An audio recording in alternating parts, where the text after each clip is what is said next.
O Pazo de San Marcos acollía este mércores a presentación da 10ª ruta e mini trail dos Lobiños que terá lugar o vindeiro domingo na Fonsagrada. Unha aventura para cicloturistas de 5 a 16 anos de idade e as súas familias que percorrerán 15 kilómetros do camiño primitivo. Un evento creado para nenos do Concello da Fonsagrada e para outros nenos de concellos limítrofes que se acercan a realizar esta ruta.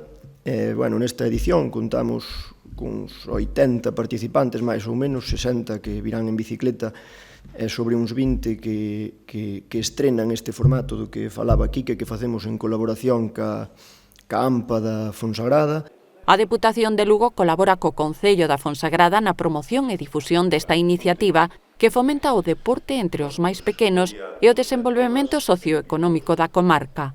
Esta actividade permite visibilizar a Fonsagrada e permite tamén, de alguma maneira, metela nun circuito turístico sostible e de calidade, que é ademais o modelo que nos defendemos. A saída dos participantes será como no caso da Ruta dos Lobos dende a praza do Concello da Fonsagrada. A proba rematará cun xantar ao aire libre, se o tempo o permite, na Alameda, e senón na Escola Fogar da Fonsagrada.